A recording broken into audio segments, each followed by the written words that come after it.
Disney has quite the history with mermaids. There's The Little Mermaid. There's The Little Mermaid 2, Ariel's Revenge. I'm pretty sure that's what it's called. And Disney would have you believe that being a mermaid will ruin your life. Daddy, I love him! Well, not so. Look at the mermaids, or mermen. They're swimming in the ocean. They're free. They can flip around. They can collect doohickeys and thingamabobs. They can look at a fire and say, why does it, what's the word? Burn! Today, we are watching the Disney Channel original movie, The 13th Year.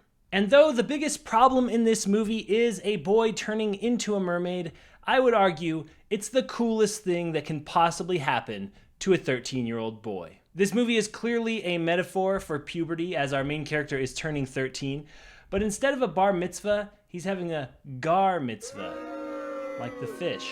He's becoming a fish. Mazel tov! This movie opens with an insane shot of a mermaid carrying a human baby underwater. I have so many questions. First of all, do mermaids get pregnant? I've never seen a pregnant mermaid. Do mermaids lay eggs and then the merman just, I don't know. This movie will answer none of our questions. It will actually bring up many, many new questions. The mermaid's swimming around with her baby and she swims by a fish hook, and apparently she pulls on the fish hook because the fisherman is snoozing up in his boat and he wakes up suddenly, pulls out his binoculars, and instantly sees a mermaid tail flipping and flapping out of the water. He starts pursuing the mermaid, and she looks up and she realizes the boat's coming after her, and she starts to get nervous. Even though, as the boat's following her, like every 10 seconds, she is surfacing to give another little flip of her tail.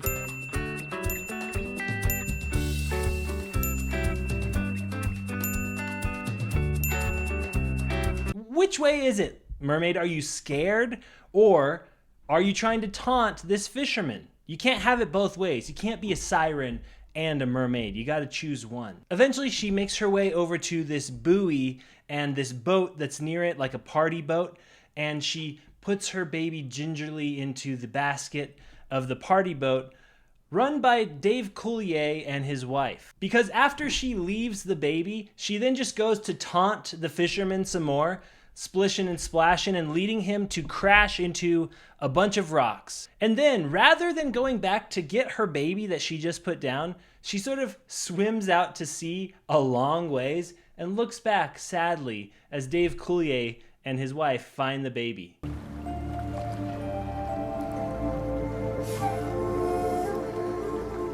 Listen, I don't buy this sadness, okay? Mermaid, you're either dumb or you're a bad mom intentionally. One of the two. Cut to 13 years later. It's just occurring to me that if this is 13 years later, this is actually the 14th year. This is the 14th year of this kid's life. This movie should not be called the 13th year. It should be called the 14th year. You turn into a mermaid, and then you have your 14th year. Cody, our main character, is late for a swim meet. That's right, of course, he's on the swim team. It's a harbor town, everyone swims. I don't know anything about harbor towns. I assume everyone swims. His parents are not gonna take him to school, so he just starts running as fast as he can, and he has to catch a ferry to cross some river or port or something in order to get to the swim meet, but he misses the ferry. So what does he do?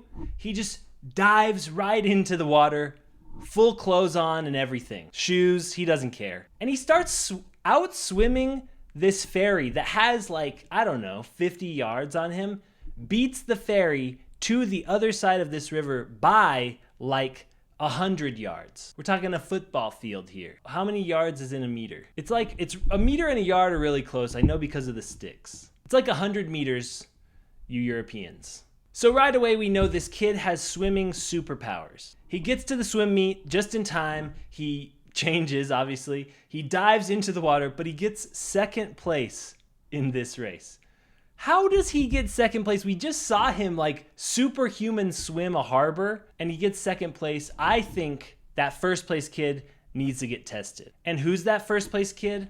It's Sean. In your dreams, Griffin. Gold, silver.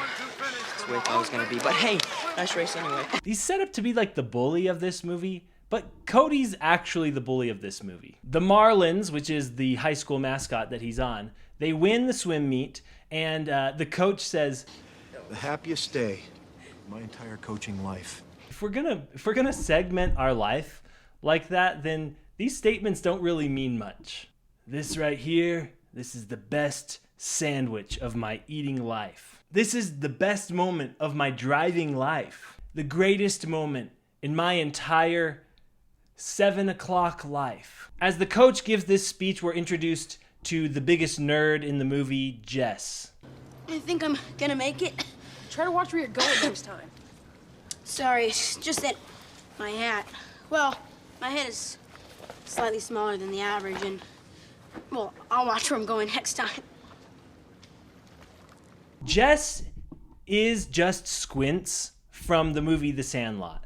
I had to pause the movie and go to IMDb. It's not the same actor, but it is absolutely a ripoff of the character.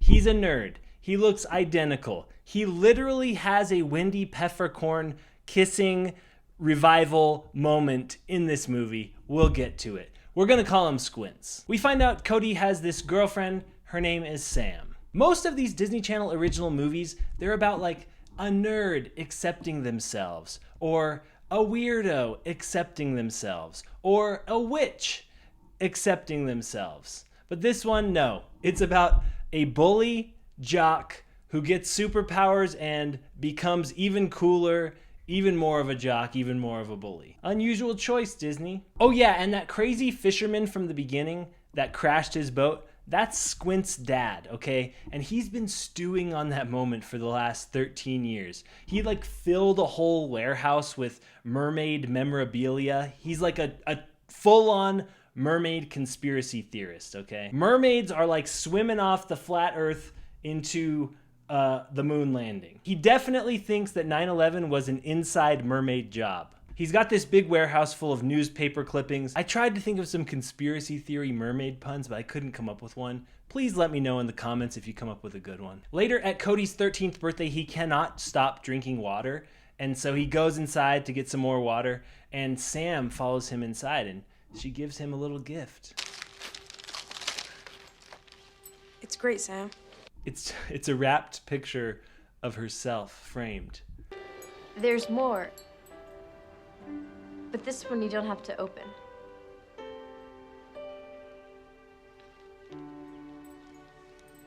Cody and Sam kiss, and there is a literal spark between them. It's not romantic, like he literally shocks her like an electric eel. This is a great MGMT song, but it's also the explanation for why Cody has these electricity powers. Later in the movie, it's just said like, well, eels can shock people, so can mermaids. What? Cody and Squints get paired up for their marine biology project. I guess in a harbor town, all of your science projects are just marine biology. In exchange for tutoring, Cody actually offers to teach Squints to swim. Cody is sort of dumb. And they're down by a tide pool, so Cody got wet. And when he goes to shake hands with Squints, oh no, I have scales on my hands. Cody just, he plays it cool. Everything okay in there, sweetheart? Everything's fine. I'm fine. Why wouldn't I be fine? Honey, are you sick? No, Mom, I'm fine. Totally got away with that one, Cody. And at school, Cody continues to need to drink water. He's like drinking all the water, fountain water. Save some for the fishes. That probably would have been this line goer's role. That's right. That is Kristen Stewart's first ever movie role, because apparently her mom was like the script supervisor. Nepo baby. She's indignant looking to the front of the line. If only she had a speaking line in this movie. You're impossibly fast and strong. Your skin is pale white and ice cold. How old are you? 13. I know what you are. Say it out loud. Say it. Merman. That night, Cody starts just sticking to random things. Like he tries to put his water bottle down, but it just stays on his hand. Is this a known mermaid power, just sticking to things? Because then he just starts full-on Spider-Manning on his wall. His parents open the door and they find him just stuck upside down to the ceiling, 100% Spider-Manning. What if the Manning brothers had a third brother? He's like the black sheep of the family, Spider-Manning. That's a dumb joke. Cody then asks Squints for some help. He really needs to get a hold of what's going on here. They start looking at his scales under microscopes. They start like grabbing light bulbs and lighting them up with his electricity powers. They start telling fish to murder themselves. You, jump. And this power, which could have been used numerous times in the movie, it's never mentioned again. He never tells another fish to do something. So Squints tells Cody his diagnosis after all these tests. He says, you're a merman. It's not a reveal. And when you see a merman, you don't ever want to call them a mermaid. You actually think that Cody's a mermaid? Merman. Is this like a chicken rooster thing, you know, like all roosters are chickens, but not all chickens are mermaids? Cody tells his parents, and it's time for his parents to come clean about how they found him. Then maybe my birth parents, just maybe, they're mer people too.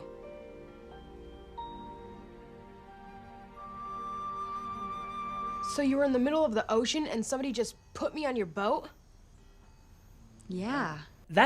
This is not how adoption works. There's not like baby finders keepers, okay? They're like, we told the police and no one else came, so they just let us keep you. It doesn't work like that. After hearing about his adoption story, Cody goes down to the harbor, and then, this might be my favorite part of the movie, Cody just starts swimming like super, super fast, and he fully jumps out of the water like 30 feet out of the water. He full shamoos.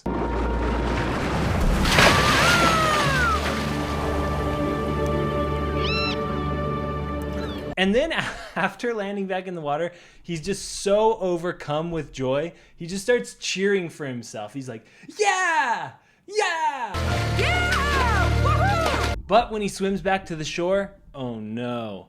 His arms have like fins coming out of them. The next day is the day of the big state swim finals that they qualified for in that first meet. And Cody shows up late again, but it's mostly to hide his mermaid features.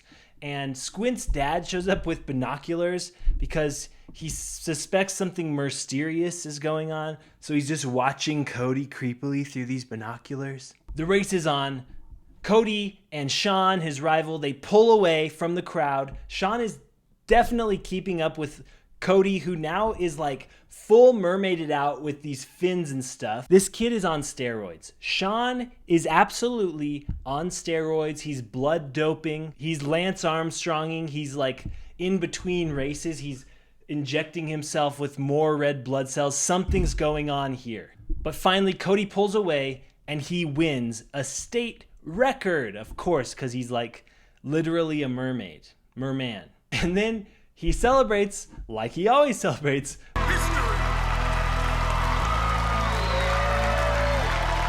By treading water like 3 feet out. His entire torso is out of the water. His finned arms are out and he's going, yeah, yeah. And of course, like everyone sees the fins. The guy with the binoculars is like, what? Even Sean sees his fins, but Cody notices Sean see his fins, and then he grabs some metal that's in the pool and he shocks it. The scoreboard on the other side explodes, but there is no way Cody knew that the scoreboard was just the only thing that was going to explode. Cody was trying to murder everyone in that pool to keep his secret. He like literally shocked in water. He's trying to kill these kids. Cody gets out of the pool. He runs home. Squints and Sam follow him. When he gets home, Sam comes in. She sees his fins and she faints. And when she wakes up, she's disgusted. I think she's mostly disgusted by herself. It's not as bad as it seems. Not as bad as it seems? Cody, you're a fish! Okay. She's like, I kissed a fish. I'm a fish kisser. She even calls him a fish, which in the mermaid community is extremely offensive. If you are half fish or less, being called a full fish is like, it's really bad. That night, Cody goes back to the ocean. He dives in. He swims up to his mother. They light up their hands and they start pushing them together. But Squint's dad is there. He sees them both. Busted.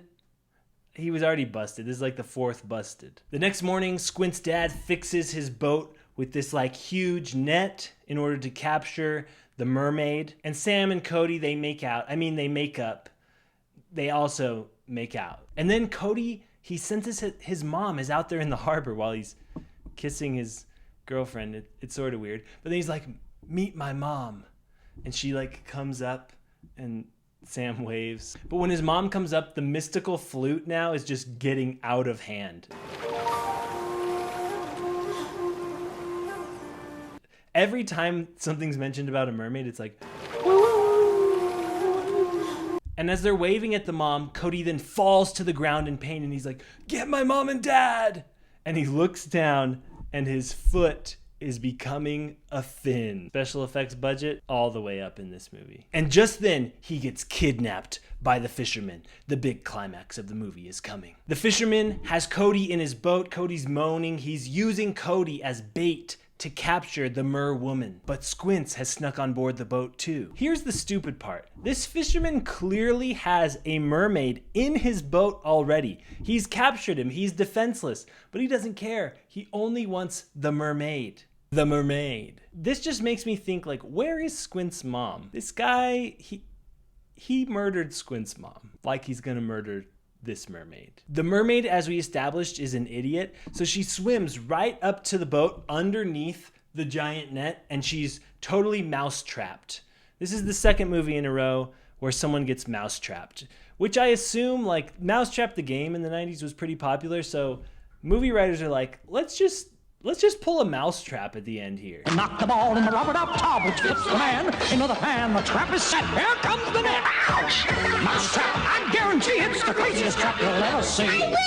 She's in the net, she's struggling, but Squints, who has learned to swim like one day earlier, he grabs a knife from the boat, he dives in, he goes down, heroically cuts the mermaid out of the net. But Squint's dad is so upset that he's like not paying attention to the mooring. Is that what the ropes are called? The mooring? So he lets it unravel and now it's caught Squints' leg and the net is just going down and Squints' dad drowns his own son. He tries to jump in, but it's way too late. Like Squints he's in the bottom, he's not breathing, he's unconscious. But at the last minute, Cody rolls off the boat. He goes into the water, he goes down, he gets Squints' body, he brings him to the top.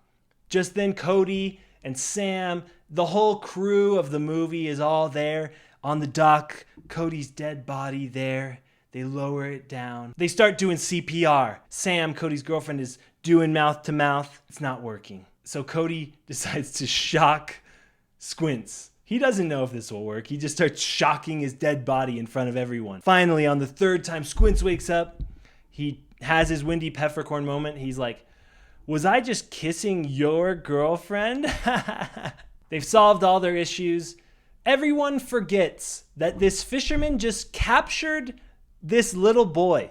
Okay, this fisherman is just he's totally forgiven. They're like, your son almost drowned, so it doesn't matter that you stole our son and just like we're gonna use him as bait to capture a mythical being. And the mer mom comes to the surface and she sort of floats ethereally. She never says a word, but Cody's like, I need to go with her.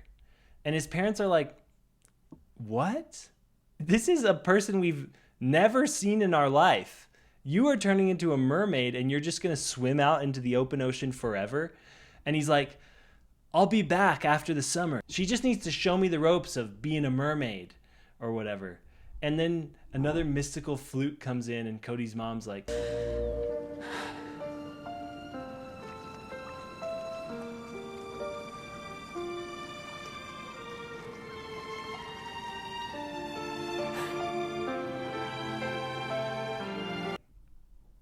Makes sense.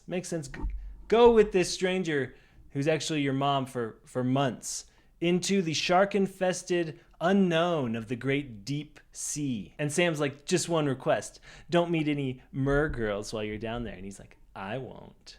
He will. He can't make that promise. He's living a new life. He has a new experience. He's a new species of thing. Okay, you can't reserve him, Sam. Let him be free for 2 months and figure it all out. So then he swims out into the ocean with his mom, but not before doing this.